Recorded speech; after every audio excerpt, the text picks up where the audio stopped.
How can I improve in my role as Scrum Master to better facilitate sprint planning and contribute to the team's overall effectiveness? Well, these are one and the same. The job of a Scrum Master really in sprint planning is to make sure that as a team you get through that meeting effectively, efficiently. It's productive, people are proactive, they're engaged, all these things. And if you can do that, you are helping the team's effectiveness. So let's look at the facilitating side of things.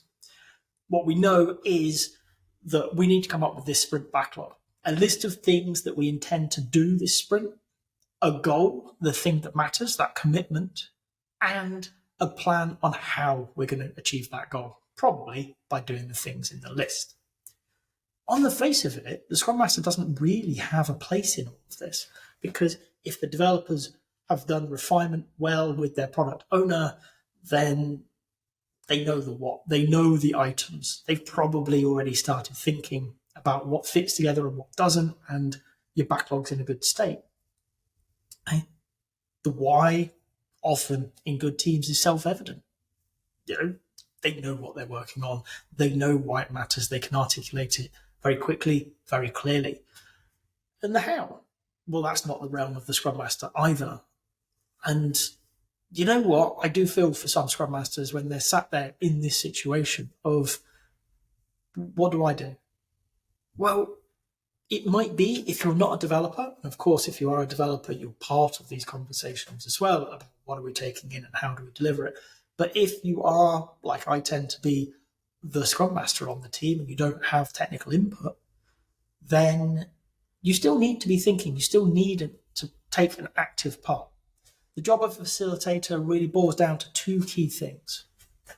One, keeping people on track, keeping them focused on what matters now.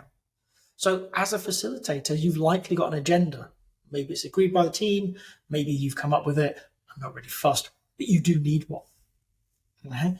And your role is to ensure that any conversation happening is to further that agenda point and ultimately the purpose of the meeting. So you need to keep people focused, drawing them back on track when they disappear, cutting into conversations when they're happening maybe too early, or maybe it's not part of the planning process at all. So you're there to allow them to stay focused. Facilitation is about making other people's lives easier. Keeping them on track is part of that because they'll get through everything quicker. And once we've got people on track, the other side of facilitation is encouraging discussion. Don't be that Scrum Master who just sits back and lets it happen. Right? What I want you to do is really be thinking in all of this about who's talking and who's not, and why maybe they're not involved as much as they could be or as much as they want to be. You want to be changing things up, using different facilitation techniques, different group sizes, different tools, exercises, whatever it is, to create an environment where everybody has a voice as much as they want. Equal voice, we know, is incredibly important in effective teams. Your role as a facilitator is to give everybody that opportunity.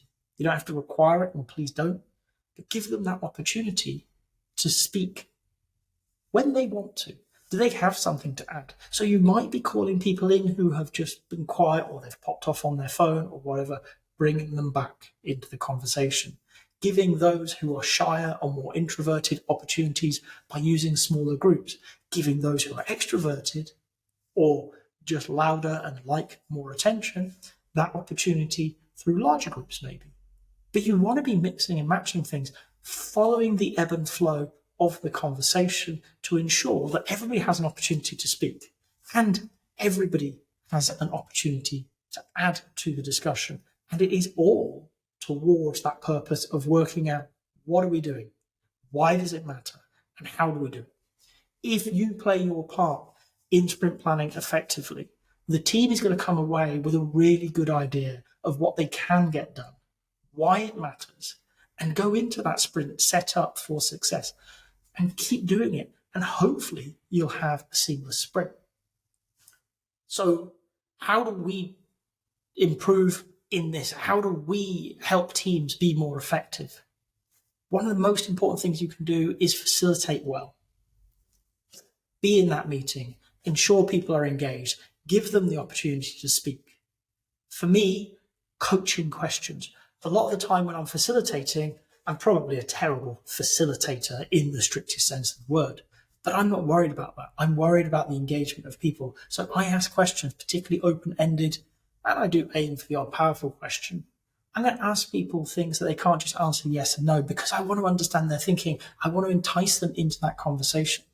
So when you go into sprint planning, just be prepared. Sit down beforehand. What are the questions you could ask to draw particular individuals in?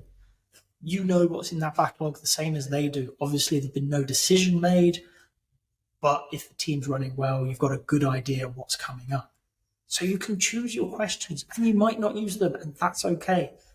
But if there is that opportunity, you can use a question to draw thinking out, draw people in.